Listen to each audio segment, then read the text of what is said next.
Zest is in, where resilience begins, not fixing the cracks, letting the light. Hello everyone and welcome to Zest to Zen with me, Shel, the podcast that takes you on a journey from the hustle to the harmony, fueling your passion whilst finding your peace. Today, I am so excited for the theme that we are going to discuss today. It's such a heartfelt conversation on balancing life-altering transitions, those moments in life that really do shift everything. So transitions often arrive unexpectedly. Sometimes they bring new exciting chapters, and other times they come with challenges we never saw coming. Yet within these moments of change lies an opportunity to rediscover ourselves, strengthen our resilience, and realign with what truly matters. And that's exactly what we're going to be talking about today in this intentionally intimate global panel discussion. So without further ado, I want to really introduce these two fabulous heart-centered women who I just think are absolutely the perfect people to be discussing this today. First, we have the fabulous Anna Feldman, an international recognized intimacy expert, relationship coach, and best-selling author. Anna supports people in reconnecting with themselves, creating conscious relationships, and setting healthy emotional boundaries. Her work spans private coaching, transformational programs, and humanitarian support within refugee communities, helping rebuild their lives and their sense of self. And we have again the truly inspiring Kalinda Latour, a self-love coach, international speaker, and another outstanding author of Living in Love. Through her global innovation I did so well. Anyway, through her global initiative, Living in Love, the movement, Kalinda empowers individuals to embody love as a daily practice, transforming the way we show up for ourselves and for others with more confidence, compassion, and authentic connection. As you can imagine, you can see how heart-centered these incredible leaders are, and already I am excited to see what surfaces today from this discussion. And to please, if you haven't done so already, share a little love by subscribing to the episode to amplify my incredible guest voices today, and to also be notified of future impactful episodes. Thank you, and it costs you absolutely nothing but reaches many more hearts and minds around the world. So to everyone who has already supported this mission, thank you so much, and may this panel bring you may this panel bring you more love, peace, clarity, courage, and conscious connection. Let's do this, ladies. Let's create the most incredible panel discussion. Welcome. Thanks for having me, Shel. It's such a pleasure to be here as usual. So thank you. You're very welcome. I guess this is such a meaty discussion that we're about to have. And although usually I dive straight into the theme, I also know equally we want to ease ourselves in. We don't want to start straight away.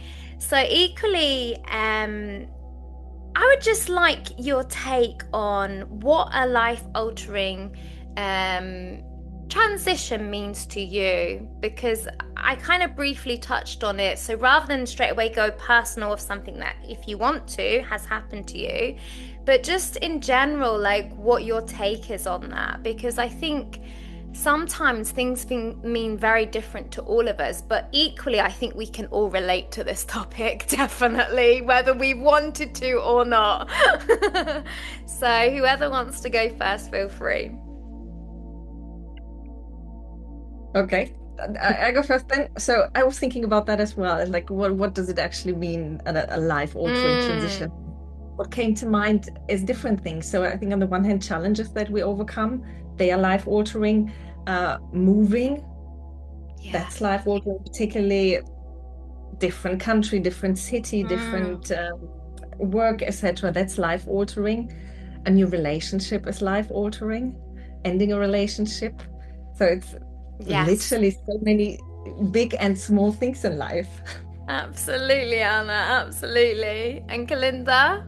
Yeah, no, I agree. And I mean, just to add on a bit, it can be things we decide or things Mm, that we don't decide as well, right? So even I think what Anna mentioned, those are some of the big stressors as well in life is a move, a change or an ending of a relationship, things like that. So those are massive transformational activities.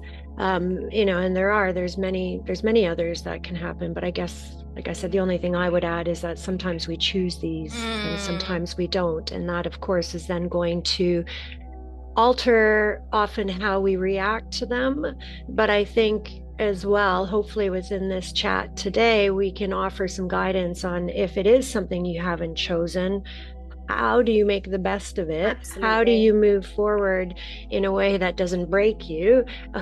And how can you just keep going after something like that is thrust into your life? So yeah.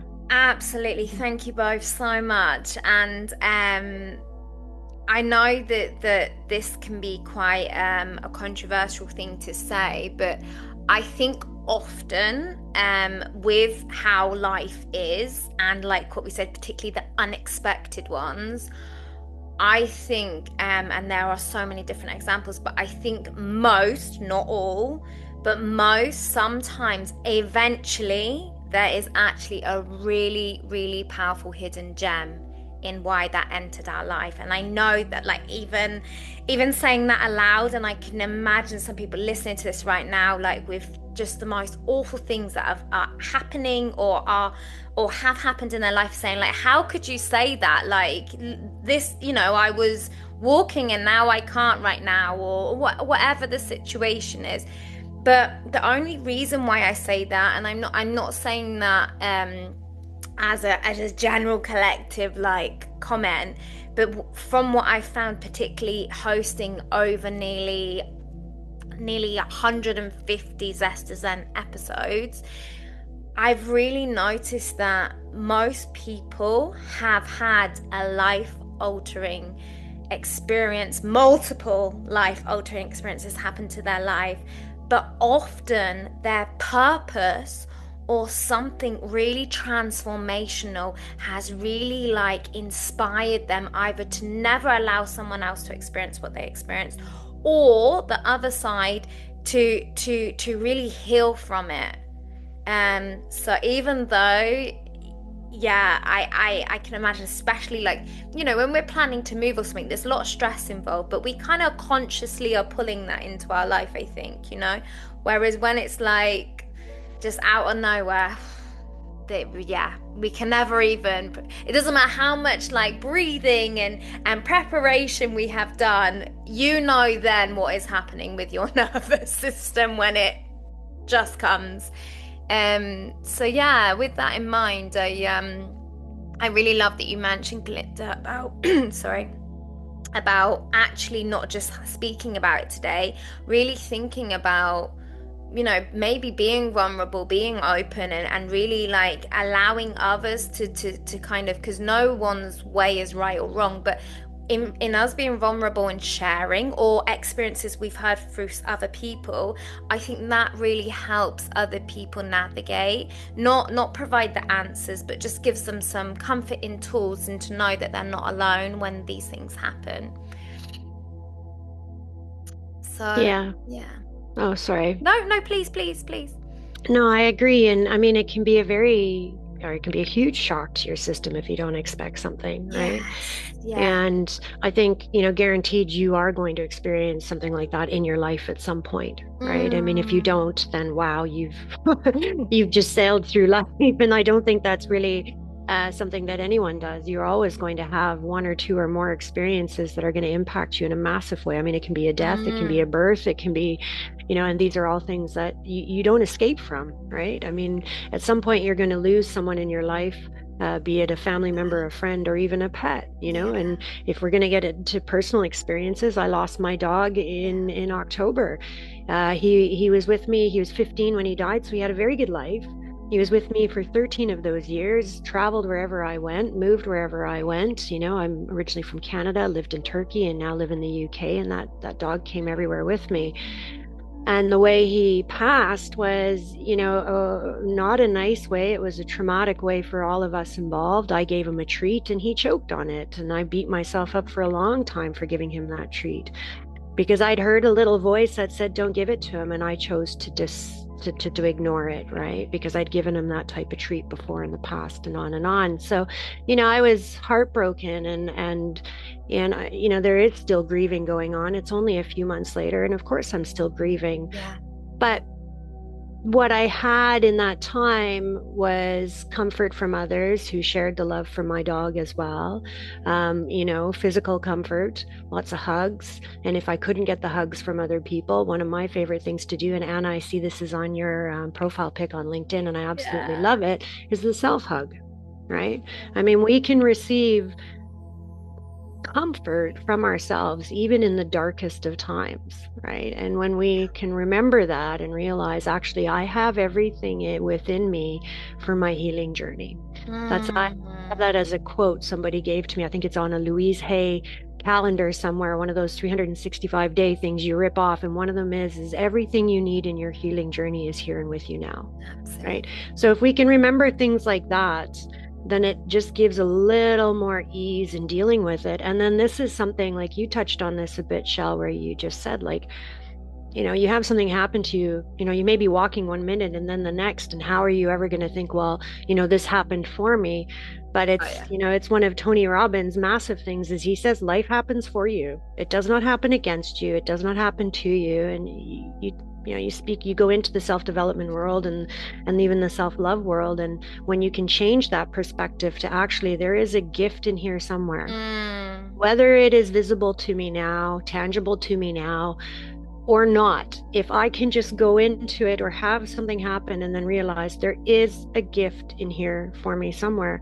And, with my dog passing, I'm still going to get gifts. I know that, right? Because that was such a massive experience for me to have something that is a constant companion in my life, and which showed me as well, like the role of a nurturer that I didn't realize I was so tied up with. That's changing. That's allowing me now to change a role in my life, change myself in a different way. But on top of that, I wrote a book about that dog years ago, and it's been sitting in a drawer. Well, guess what came out after he died? That book. And I'm now actively editing it and, looking to get it published or publishing it somehow within, before the end of this year. So that's a massive gift. Right. Yes. And I may not have seen that in the first few weeks of his passing, but I see it now. And there's other things that have helped me through this. Like, I think any grieving process, anyone who's grieved, it's not linear. It's all over the place.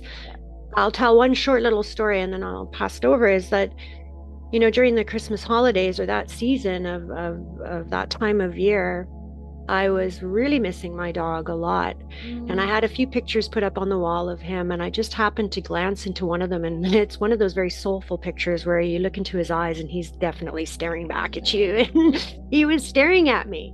And I just said to him, Jeffrey, as his name, I said, Jeffrey, I miss you so much. And I just felt this beautiful surge of energy of him actually somehow, I know, and some people may be like, whoa, you're crazy, but I don't care. He entered into my spirit, my soul, and I now know that dog, I knew he was always with me, but now I know he's right here. Yeah. He's in my heart, always will be. And I don't feel the same pangs, the same grief anymore when I think about him. I still sometimes hear the pitter patter of his feet, but they're never with a longing anymore. It's now with, he had his time and he's now always with me, and he's giving his gifts, and he'll continue to give his gifts. So to sum up, it's like when we can see that life happens for us, and to know that there will be little gifts that are given to you along the way that help you deal with it, and then there will also be something out of it, like you said, some learning experience, or perhaps a complete change that you really were wanting but you just didn't realize at the time. Thank you so much, Galinda. And I know that's very, very close to your heart, so I appreciate you expressing that. Thank you. But how about you, Anna? What's your take on it? I know, like, it's just such a, because just before you answer, Anna, I feel like, again, we have to be so mindful of the individual unique thoughts, feelings, emotions and journeys, because what could seem like, just completely crumbling someone to their knees could to someone else be something that's very like, okay. And I think that's why it's so personal, because what could be really, really gut-wrenching and absolutely life-changing to someone else could yeah, like what I said, just be something that's okay to another. And I think we should never judge another and be kind of like, oh, come on, it's fine, get up, get on with it, because you really don't know what that other person is feeling. And often, like what you so beautifully explained, Kalinda, it isn't just the actual the outcome of what something happened, not just talking about your dog, but there's so much emotion, memory, smells, there's so much attached to something that is often not even expressed, and people have no idea of, like, a color, a symbol, a smell could really like just bring so much back for people all the time. So yeah. I feel like Anna's in deep thought right now, which we absolutely feel free to have time to process, because like I said, I don't think this is a little topic, and and even though I know that the abundance of speakers, it's always really nice, I think sometimes topics like this, it's really important for it to be intimate, because it allows that breathing space, Yeah. I was thinking about, because I have 2 dogs, and sometimes when I look at them, and I'm dreading that moment. Yeah. When I let them go. On the other hand, it also reminds me to enjoy them while I have them, and cuddle a bit more and just stare at them, etc. So doing that. And when Galina, when you said life is happening to you, I wouldn't have had my dogs if I wouldn't have had the miscarriages. So that was I had 5 miscarriages, and particularly the last one was very painful. I think that's when everything I realized, got to terms what actually happened with the past ones as well. But if that wouldn't have happened to me, I wouldn't have seen a dog and said, I want to help this dog, I need this dog. And I'm so grateful for that, because they give me so much joy. Pretty sure if I would have had a child, would have given me joy as well. But I'm just so grateful that I have what I have now, that my life is the way it is.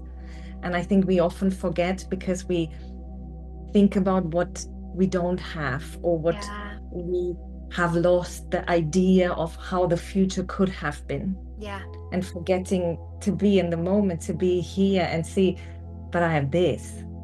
Yeah. And I sometimes explain this to my clients, that I say, you have this idea of a fantasy, how something could have turned out if it would have been different.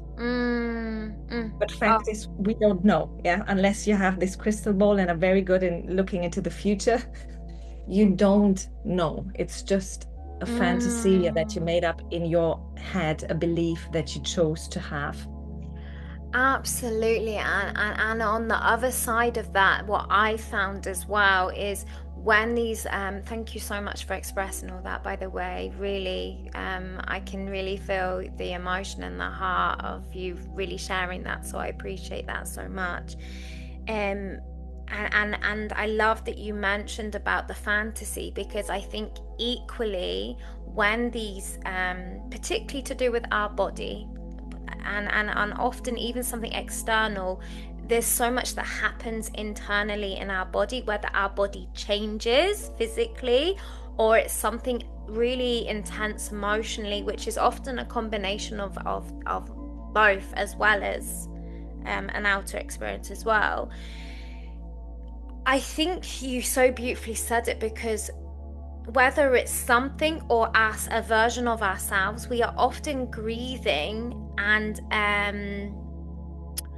not idolizing, but but sometimes wanting to go back to a version that we've probably sometimes very much like made into this incredible, like I was this and I was that, and now why is this happening? And I know I'm speaking very loosely here because I don't want to put an example and then people go to just that example. I want people to really relate to something in their own lives. But for example, even preparing for motherhood, there's a lot that happens and changes to a female's body that often isn't even discussed until you're in it and it's happening. And obviously you spoke about a miscarriage, so I don't want to go too much into it, but I mean, as you would know, depending, it doesn't matter about the length, that you feel different in your body and you don't feel the same version as you was once. And even that in itself of things you enjoy doing can really like you have to almost not only grow something but adapt to becoming a new version of yourself, which is a grieving process in itself. And I know, okay, it's temporary, but that's not obviously the long haul. That's a long period of your life, you know. And each time, again, you know, multiple layers can add on to that. So I think in all that we go through, in all that we express, it could be something that just happens to us, and something that happens within us, without of us. We have to really give ourselves love, kindness, and grace, I think. And it's easy saying it. It's not always easy applying it. Yeah. So I really love that you mentioned that. Thank you so much. And yeah, it just makes me think of a real loss of identity to start with. And equally, there's many things that I think we can plan for moving to another country, and absolutely like really create this, like, now I'm going to be this version, now this is going to happen, now. And again, we set ourselves up. So equally, I think it's important to talk about that as well. What if we, now hear me out, I have an idea. Yeah. So I have this idea, what if we just, instead of being a new version, what if we are all of these versions? Exactly. You have the capacity to be Mother Teresa, Yes. 10x, yeah? You have that capacity in the right situation with the right mental, physical, and emotional resources. But you can also be Jack the Ripper. Yeah.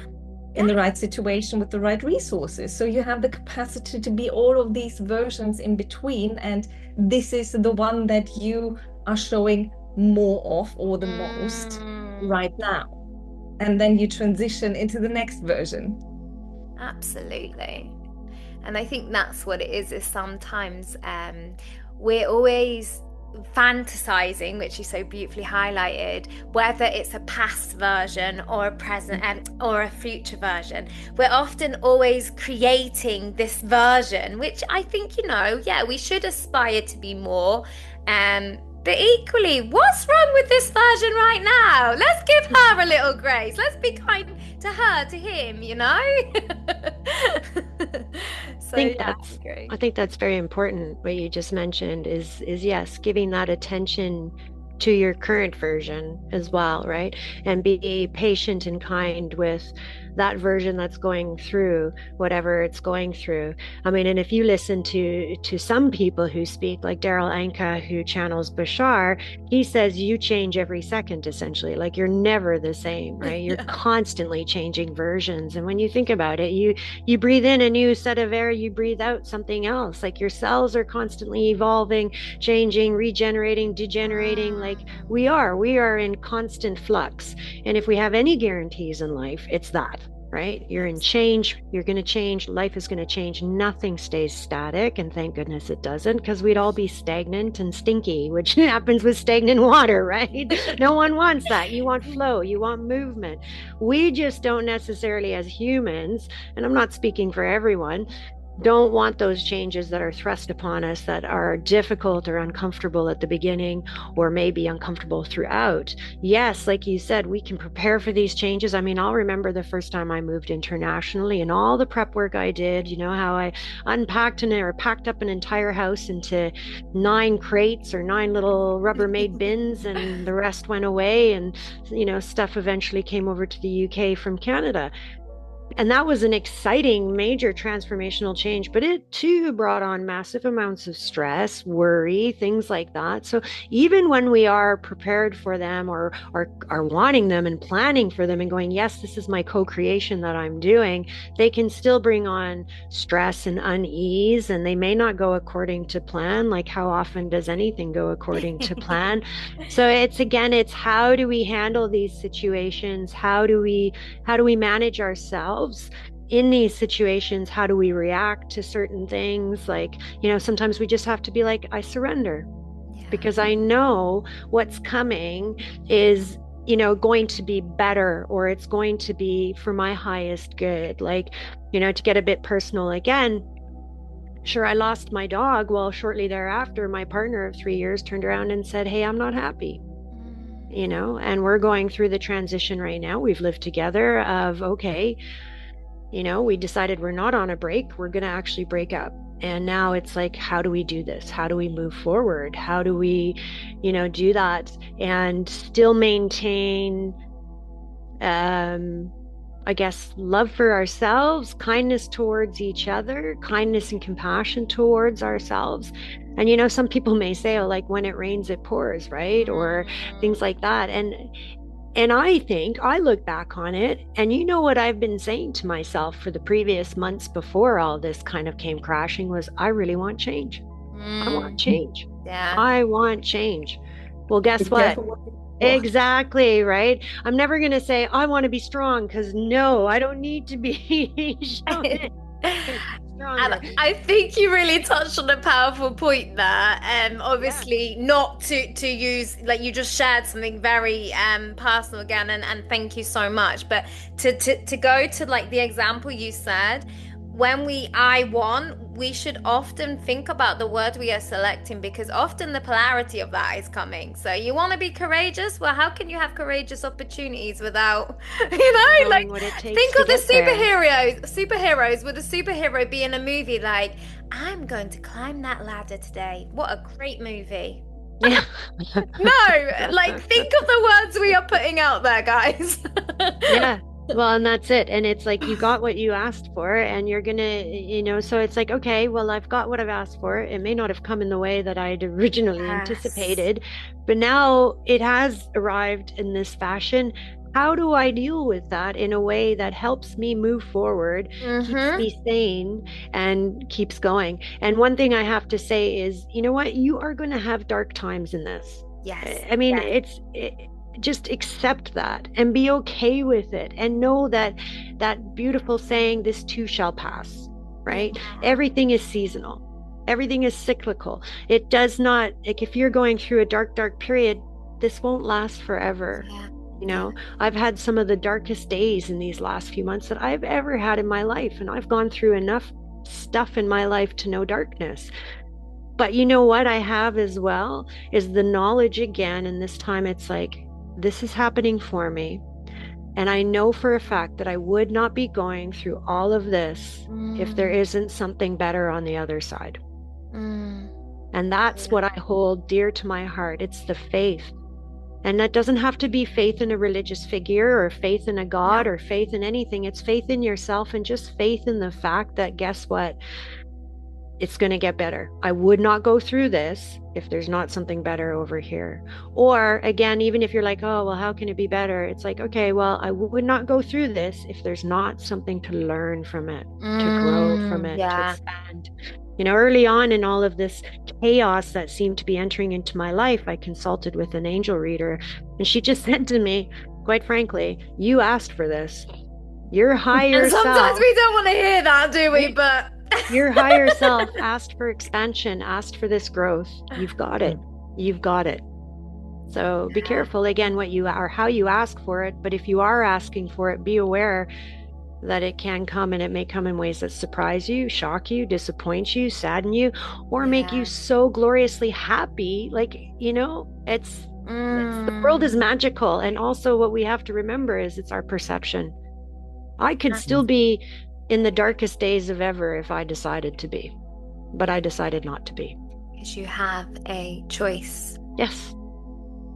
Yeah. Beautiful. And thinking about the intention and what you said, because I'd love to hear from Anna in a minute, but I remember once, and I trust when things come through and I think of something, I trust there's a reason why we mention it. And it just happened. It was David, I hope I say his name right, David Gingham. Anyway, he's connected to Kabbalah. And I remember once, and this was a very interesting time for me, and it wasn't that long ago, it was only the end of last year, and I remember doing a course with him, and it was Manifesting Miracles, okay? And I remember was going through it, I was very clear on what I wanted, And then I remember he just said one day, what you think you want, and okay, I'm going to say that word that some people don't resonate with, but it is what it is, and what your soul truly desires are actually two different things.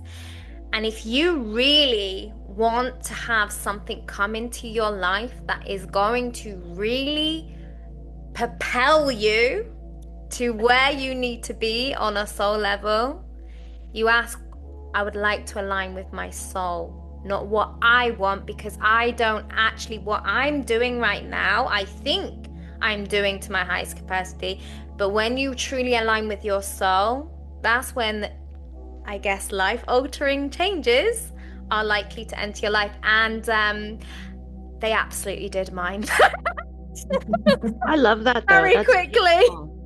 So back to the words, and whether people believe this or not, when you're really connecting to your heart and you're being intentional, things will happen in your life that sometimes you don't think you've asked to invite into your life. And we don't invite everything in, but sometimes it's because we have aligned with something much deeper and greater than what we actually believed we wanted for ourselves.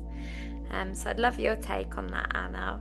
What do you think about that? What came up for me when you said that is, but what about the idea that what's meant for you won't pass you?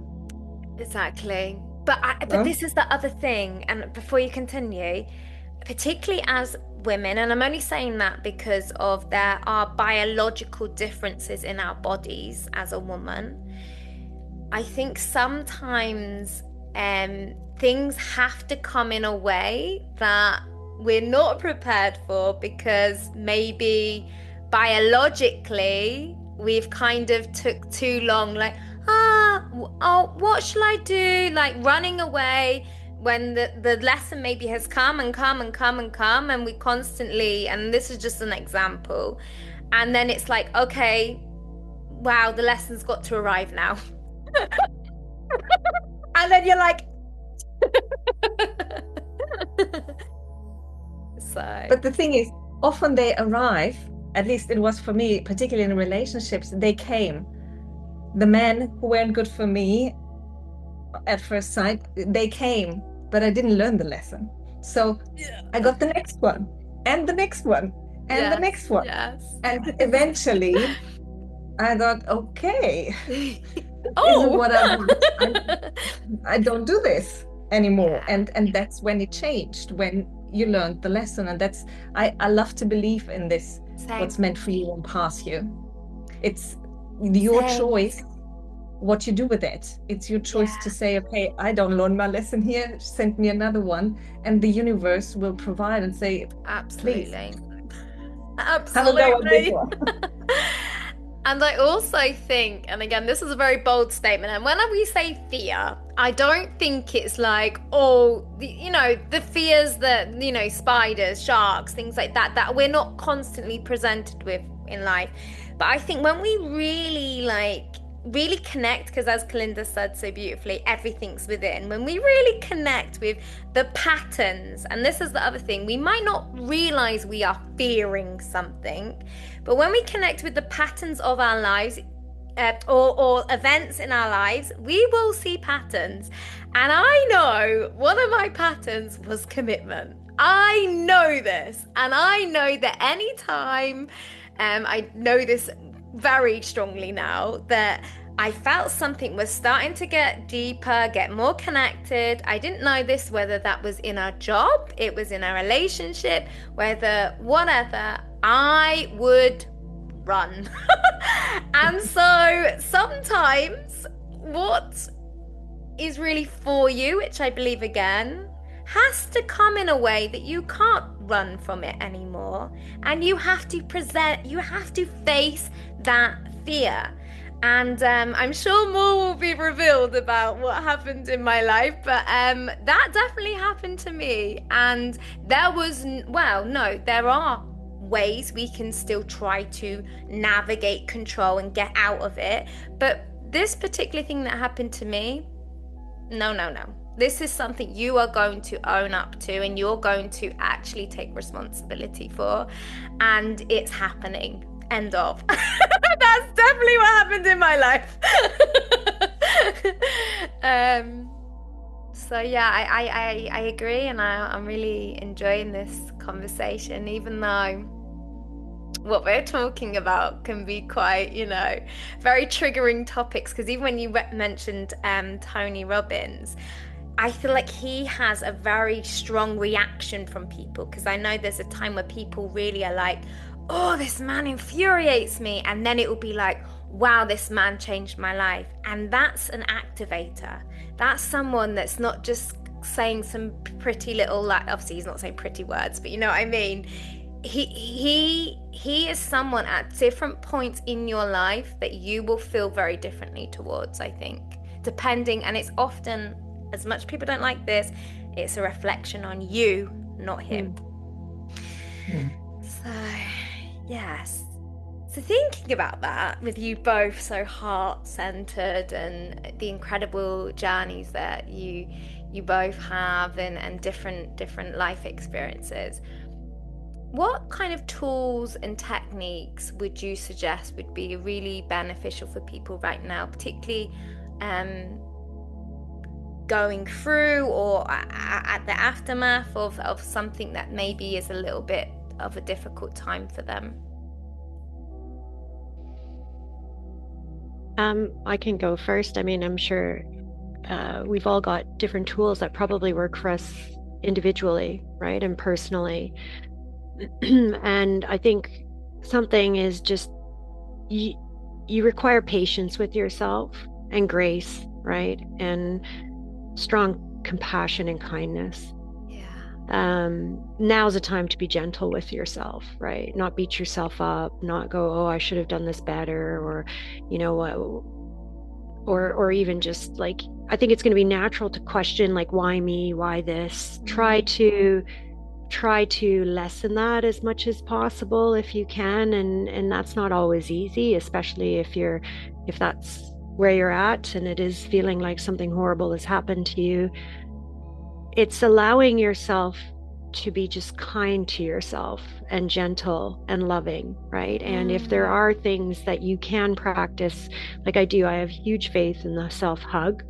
I think self-comfort touch, even just a lovely stroke of the hand. I'm not gonna, when I was in high stress and stuff, and just after my dog passed, and my partner announced his wishes and stuff, and it was a lot of just very comforting touch, and it naturally happened. My hands went there. So, allow yourself that grace and that comfort.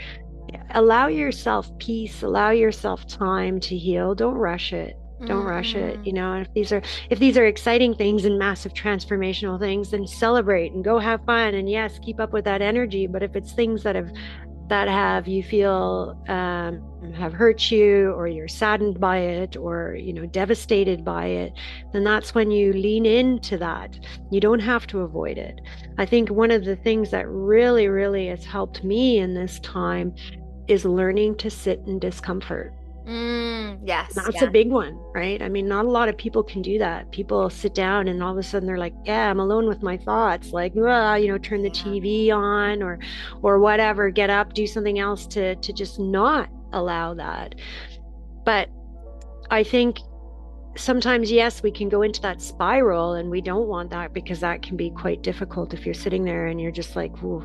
So one practice, again, the same woman who did the angel reading for me, she talked to me about a practice where you just allow, and it has helped me hugely. And she recommends lying or sitting with a pillow and hugging it. You don't have to, but have that comfort. I find it quite comforting. And you can bring everything to the surface. You can say it out loud, or you can just say it in your mind. You can be like, this, and this is happening. This is that, and this is how I feel, and this, and allow the feelings, but then surrender. Just say, I'm not going to fix anything right now. I'm not here to change anything right now. I'm not here to solve my problems right now. I'm just here to be. I'm here to allow my higher consciousness, my higher self, to have that time to take a look at all of this, to have that bird eye view or that wider scope, and just allow your higher consciousness to do what it's meant to do. And that's just to, give you clarity or give you peace or just be. So hand that stuff over. Say, I don't need to solve anything right now. She recommends 30 minutes or so. I found 30 minutes was a bit too long for me, so I lessened it to 20. So now every day I still do this. I just take my pillow and I hug it and I talk about everything that I need to just say, this is it, this is everything. And I surrender and I allow it all to you. Your eyes can be open, your eyes can be closed, they can be wandering around, but basically you're going to just probably find is there's going to be some discomfort, but you have that comfort of the pillow to hug. And just, you've handed it over. You've handed it over to, and again, it doesn't have to be, I've handed it over to a higher source or God. You've handed it over to the higher version of you. And, like whether you want to believe it or not, and I mean, I don't want to offend anyone, but there is a higher version of you. You have a higher consciousness. They've actually even noticed that, I think I've said this to you before too, is they did random tests when people were told to randomly tap their finger on a table and they had them hooked up to electromagnetic. They measured an impulse outside of them millisecond before that person tapped the finger. So it shows our consciousness is outside of us. It's not in here, right? Like we're led to believe. It's here. It's out. So before anyone even tapped that finger, there was a signal out here that then went straight to the brain and then to the finger. So we have this higher consciousness. Allow it. Let it be. Sit in the discomfort, even if it's for a few seconds at first. Because if you avoid that discomfort, it's only going to get bigger and it's going to come up later, like whether we want it to or not, right? It's you can push as many things under a carpet, but guess what? There's going to be a big bump under that carpet soon enough and you're going to need to deal with it. So if you can give yourself the patience, the grace, and the love to just sit in discomfort, to allow your higher self to just go, okay, I hand it over to you to solve right now. And it just almost takes the pressure off. Do you know what? I really love that, and I want to hear from Anna in a minute. But before you mention that, I'm just thinking to how sometimes we do things previously in society, and everything you just explained, and I would love your perspective on this.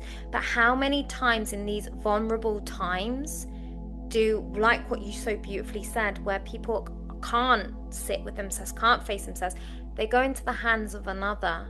Or they go in and they overshare with someone they've just met, but because they feel so vulnerable and they want that touch, they want that connection.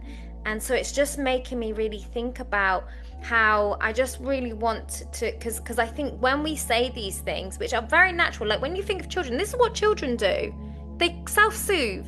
But as an adult, people say, oh, hug yourself. This, usually we just got to think of the other people's perspectives on this that have not really experienced that yet.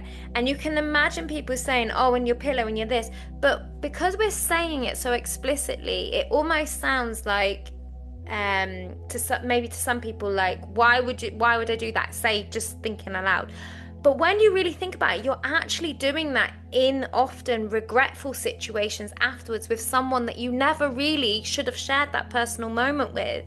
and so then imagine the guilt, the shame, and other factors that come from being vulnerable and going externally seeking it, to then potentially regret that. So I think it's absolutely beautiful what you just mentioned, and even though sometimes that mind can be so horrible and so judgmental and so unkind, when you are in that loving hold, even in the morning, if you wake up and you just hug your pillow, that's such a safer, more nurturing space to be in, whether you want to think about it externally or not. Many people are probably doing this without even realizing. So just sit with it and don't feel like you need to rush into that next relationship or whatever. What would you say on that, Anna? I can see your... Yeah, I've taken some notes because I was just following Colinda because she said it so beautifully.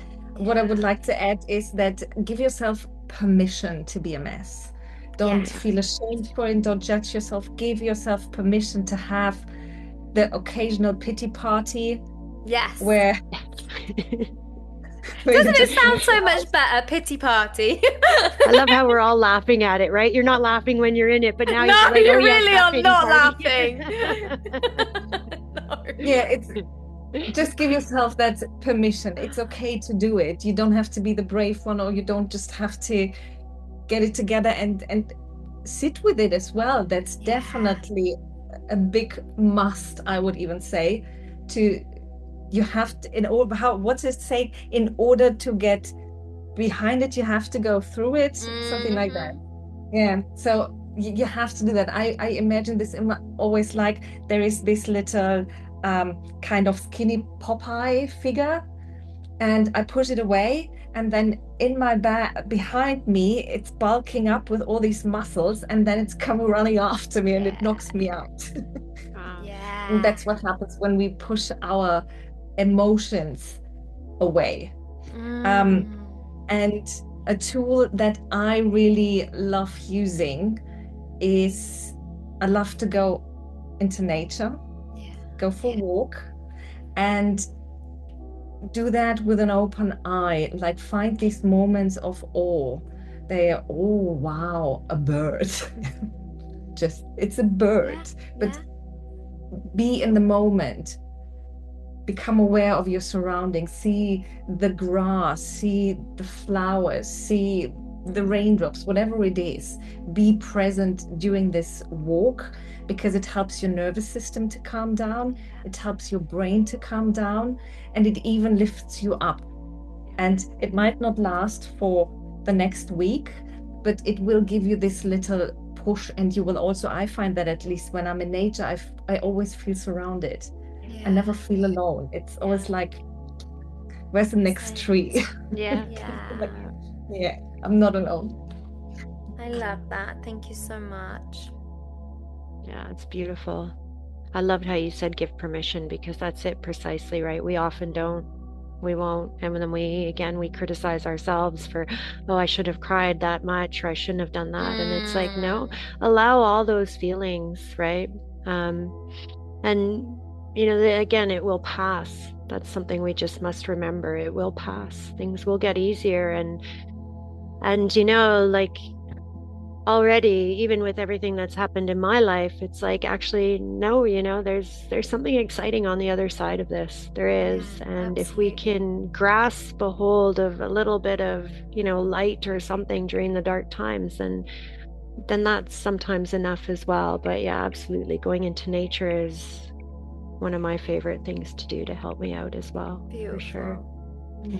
I also would like to add, as you mentioned that it will pass. One thing that helped me after the last miscarriage to feel again, because I felt so numb in my body and in my mind, is giving myself permission that it will always hurt at one point, occasionally. Sometimes more, sometimes less. Sometimes the tears come, sometimes they don't. But be aware and give yourself that permission that it doesn't have to end. You're not healing and then the pain is gone. Sometimes that happens with certain situations, like ex-boyfriend not crying over him anymore. It doesn't hurt anymore. That's finished.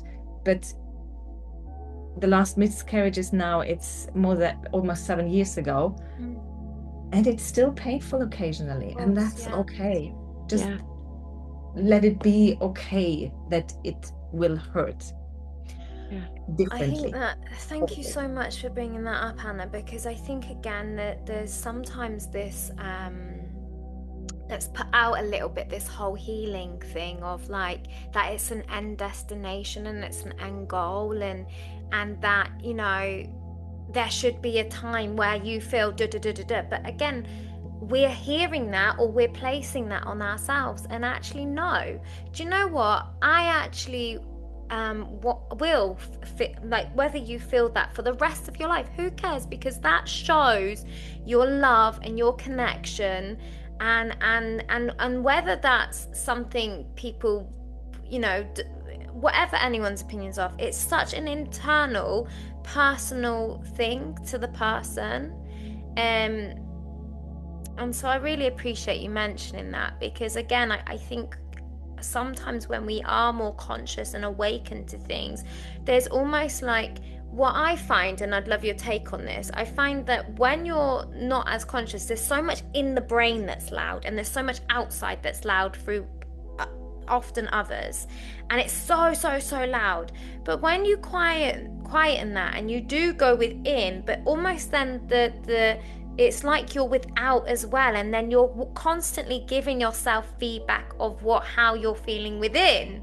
I know that sounds really complex, but I hope some people would understand that. So what I mean is, like, for example, everything's so noisy and you don't even know who you are, and then you have so many people's different opinions, and you think that's you, and you think that's you, and you think that's you, and you're not any of it because you haven't taken time to really concentrate on you. Then you concentrate on you, but then, like what I feel like you both beautifully so highlighted, in those moments where you're crying, and then it's kind of like something external to you is like, okay, enough, stop crying, enough. And that, so I hope that makes sense now. So it's like it's like, because you're conscious and you're aware, you're then kind of can be unkind a little bit, not necessarily unkind, but unkind of a judgment of how you're processing things, where we actually just need to be like, no, this is how I feel right now, and it's valid. So I really appreciate you both mentioning that. Yeah, love. Oh, sorry. Yeah, no, please, Glinda, no, please. I just really love what Anna said too, and you're right. And I was thinking, like, yeah, this too shall pass. It may pass as is, but it doesn't necessarily go away completely, right? And that's something you learn. I mean, I lost my mom 3 years ago, and sure, the initial pain is no longer. But do I still get a pang and a missing? Yeah, of course I do, right? So it is like you said, is just it may not. Some things will, right? Some things do have, like, okay, I'm no longer, the energy is no longer tied up. I don't feel that anymore. Or there is no emotional ties or anything like that. But some things are going to be forever. Yeah, and that's absolutely. okay, because they're part of who we are, and they've made, you know, they've made us. They've influenced us. They've been part of that transformation. And if this is all about transformation and life changing things, then some things come with us the whole way, right? Yeah. And that's just the way it is. And when you said, you know, that outside voice, some kind of saying, oh, you should be over this by now, I think we have to also be patient with the fact that we've been programmed through society, through our upbringings, through education, through whatever, like, through, I mean, it's like, okay, yeah, you're allowed this amount of time, and then I'm sorry, but you should be done that by now. Yeah. And that can be from different cultures, different upbringings, different time frames. Like, I know my mom once looked at my sister whose house was burnt down, and she lost everything. And I think it was a week later, and she's still just like the skips in the yard, and they're going through stuff, and like the house is just obliterated. And my mom's like, aren't you over that by now? Sister's like, what? But then my mother, who lived through World War II, still got like shocked by sirens and things like that. So it's you know, it's different things, yes, external things that we may receive, but it's also like, yeah, don't pay attention to that, because everyone is going to go through these differently. And even though my mother thought my sister should be over that by now, my mother still carried wounds from, 60, 70 years ago. So again, we must just be patient with ourselves, patient with others. And also, if they're saying, yeah, you should be healed by now, don't expect that of yourself if that's not how you feel. And I think in particular the examples we're talking about, I think actually when we reframe it, it's an honor of the love we felt for that person or that animal or that whatever it is that Or we're even part still of ourselves, feeling. right? Absolutely. And I think, you know, because I think sometimes crying or this feeling is associated with like negativity, when I don't think it should really be that like that heartfelt love that you still feel for whatever it is you're connecting to. And I think actually when you reframe that and you look at it very differently, that person, that animal, that whatever it is worthy of that. They're worthy of that real outpouring of love towards them and the connection, and whether you feel close to them or not. So yeah, I think sometimes it's the stories we tell ourselves again, or that people tell us, and it's just going back to self again. And I think equally on the other side of it, of like, say we think about moving or changing job, I think the what if is really important. Like the what if, and what if, and get excited. But equally, don't get lost in that, because then say, you know, when they say Insta versus reality, ha ha. But there is kind of a joke on that of you arrive at that destination, you start that new job, and you're like, wow, it's going to be all different.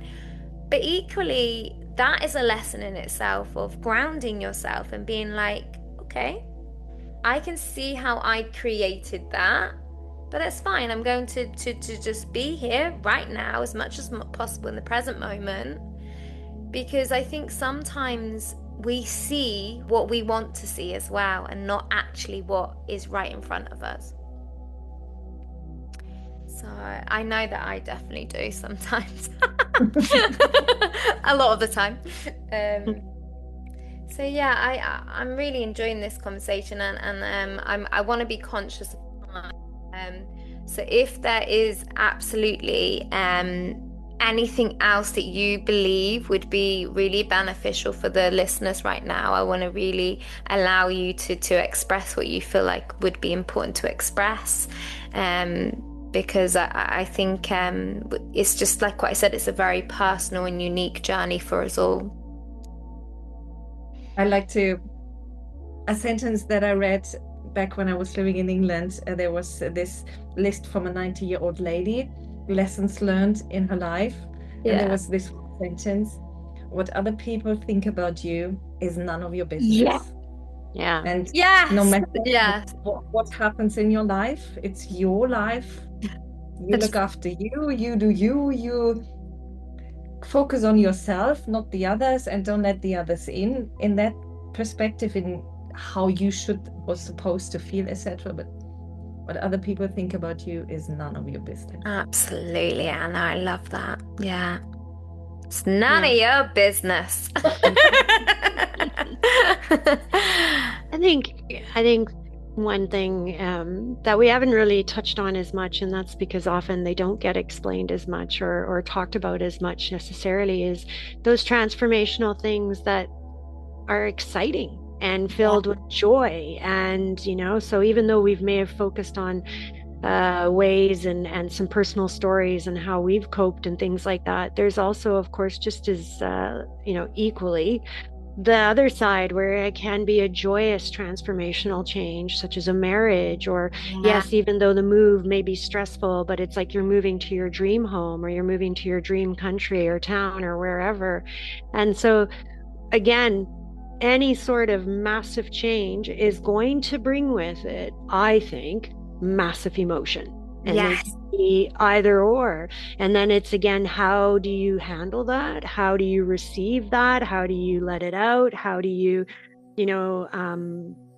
I guess, like, handle it as it's going forward? Because even something exciting like, I just got this brand new job and I'm moving home and it's so great and it's so wonderful. Yes, it can bring stress, but it's also, again, how are you managing that all so you don't get too caught up in it, or you don't, you do stay grounded, you enjoy it, but you don't get carried away, or you don't get too stressed by it. So again, be aware that regardless of whether it's good or bad, it is going to come with some really intense Yeah. emotions, and that's okay. And I think, like we've both touched on, we all have touched on too, is that it's important what you're feeling, what you're going through. You don't have to listen to somebody else who says, well, I just moved last week and this happened and this Mm. happened and this is how you're going to feel. It's like, no, no, no, no. Sure, thank you very much, but this is what I'm going through. This is my personal experience, and this is how I'm going to manage it. So I think awareness is a great way to just start with, like, yeah, you know what? This is going to be good. This may be bad. And there are going to be some intense days, but I've got this. And that's another thing to just walk away with is it always works out. Whether it works out the way you necessarily saw it or wanted it life always works out for you until the day you move on to the next plane. Like it's just the way it is. So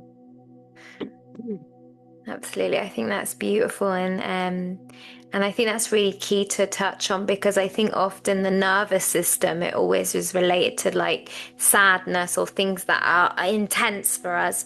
But equally, from someone, for example, I don't know why this is coming up, but thinking, Anna, about potentially your experience of refugee camps, of people having one life, having it completely changed, and then almost like another big change afterwards. That can be very overwhelming, even if it's like, right, we've got you a house now, we've got you this, and all of a sudden going from like just absolutely life-altering changes to then being given so much support, so much help, and that can be very, very intense on the nervous system as well, of like, and often unconscious of like, am I worthy of this? Should I be? And then the guilt of maybe other people in the community, things like that. Because and I don't know why this come up, but it's another layer to this, of something I'm thinking about. And again, I know media presents what it wants to present, but just from what I've seen, of there's this very young Indian supermodel, and she basically has lived in the slums all her life, and she's on Vogue, and she's now going viral. Okay, I might be a little bit behind. She might have been going viral for a while, but what I want to explain was that what I think people don't realize, because people are saying, oh, they're not giving her the money, they're not doing this, they're not doing this, loud opinions. But what people equally need to remember is this. I'm not saying she 100% is worthy of what everybody else is receiving for her time and her energy and what she is doing. But equally, imagine for her nervous system, she's been brought up to walk miles to get water, to live, very minimalistic, and be very connected to a community. And then it's like, right, let's pull her out of that, let's put her in whatever penthouse. That is not saying that is not what she's worthy of. She is more than worthy of that. Equally, people should not be taking advantage of her, but that is a lot for her to straight away go from one extreme to another. And people will look at like, oh, she's only in that apartment now, she should be getting a lot more. But we're only looking at it from our own perspective and our own lived experiences and what we believe she is worthy of. You don't know, like the guy took her out shopping and she was like, no, no, no, I do not need all these dresses, this is too much. And she was very humble and happy with one. Again, whether that was created or not, it's irrelevant. It's the fact that we have to honor the individual person and what is right for them, and not always project our outlooks and our thoughts, feelings, and emotions on what is right or wrong for that person. We never know. I just feel like that was something really important to bring up. I know I did lots of layers there, so sorry, Anna and Glinda and everyone listening. Reminded me of the lottery millionaire effect. Yeah. They get the millions, and then within a month it's gone because they can't carry they the haven't energy. built themselves up to that expansion, that capacity. Yeah. And yeah, I just think So I think it's good that you highlight that, Kalinda, because it is important to speak about like imagine that, winning the lottery or now walking on the most, famous catwalk in da da da da da. You think, wow, this is incredible, this is incredible, this is incredible. Sometimes it's too much for people. Yeah. Could be too Not saying that we overwhelming, don't deserve right? that, but It can be very overwhelming. And like you said, that can send your nervous system into, disarray again. And so it does often just come back to your nervous system. Whether it's positive or negative change, it's like, okay, well, how can I regulate myself again to feel, because there's sometimes where I'm like super excited and my body actually just feels like it's vibrating. And I'm like, this it doesn't feel bad, but it doesn't necessarily feel great either, right? Because it's like, oh my God, like there's just too much, And so it's like, okay, let's bring it back down. Let's ground myself. Let's not, yeah. vibrate up into the like ether or something. So it is going back to just like, how can we calm ourselves? And I think you mentioned something very important is stay present, stay now. Right? Because it's the past and the future that can cause worry, can cause anxiety, can cause ultra excitement and like just so much buildup. And then it's like, well, how are you right now? Because that's all you got. That's all you have right now. Yeah. How are you? And I think if we can bring it back and just go, okay, well, right now I'm all right, or right now I'm okay. Not have to worry about tomorrow, even the next hour. Like, people throughout these past few months, I've received a lot of like, how are you? How are you? And my typical response has been, I'm taking it day by day. Yeah. Or I'm taking it hour by hour right now. Yeah. Because that's what I need. And, this goes back to everything we've all said is patience, permission, kindness, gentleness. Be with yourself, right? Because that's ultimately, you are the one who you're going to be with you for the rest of your life. So you may as well look after yourself and learn, okay, so when this happens again, it may not happen in the same way, but I'm guaranteed life's going to throw me another massive transformation. What do I know I can do to help me through it? Yeah. Obviously, if you're involving a family in a big move or something like that, yes, you've got to look out for the others as well. But most importantly, you can't look out for them if your cup's empty. Exactly. So you've got to look 100%. After yourself.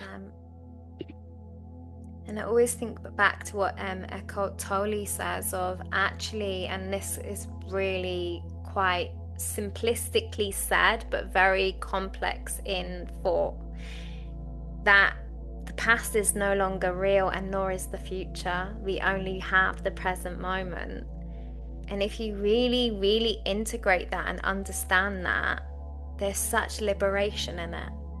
Because it's not saying don't now prepare for things, don't go aloof and just become so grounded in the moment of not even integrating anything.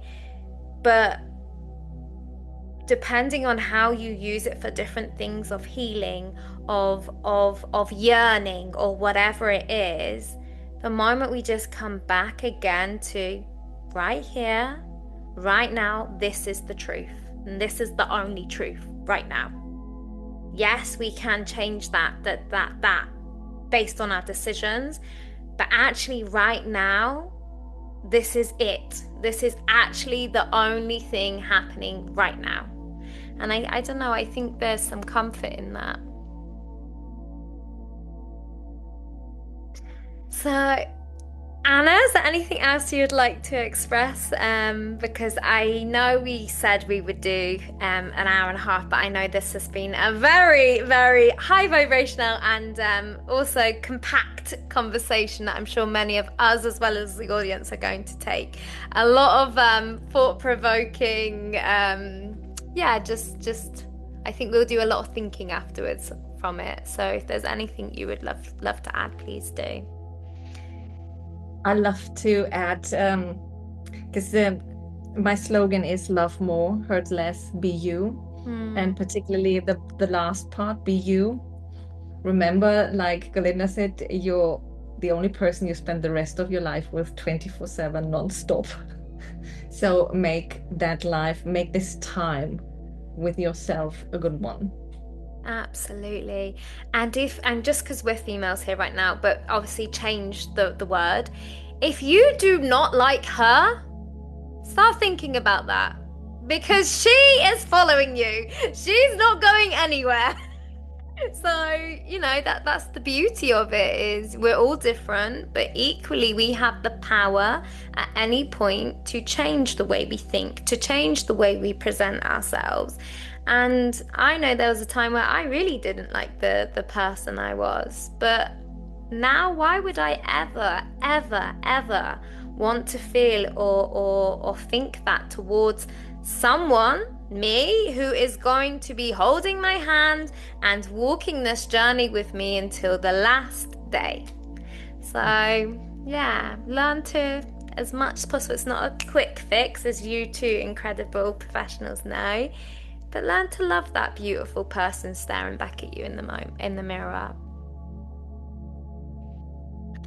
Thank you so much, ladies. You are incredible. And all their descriptions all their details will be in the description, and also below I'll put their podcast episode, so you can find out more about them and their incredible journeys. And as I said, we need more love in this world, and so please share some love, whether that's putting a heart or a little comment or subscribing. It costs you absolutely nothing, but really, really, really just sends out that powerful message to many more people, I think. So thank you so much.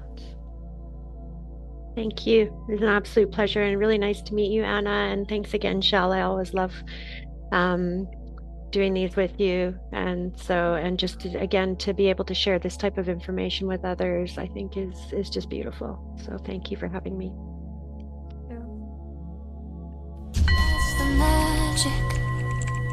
That's Zest.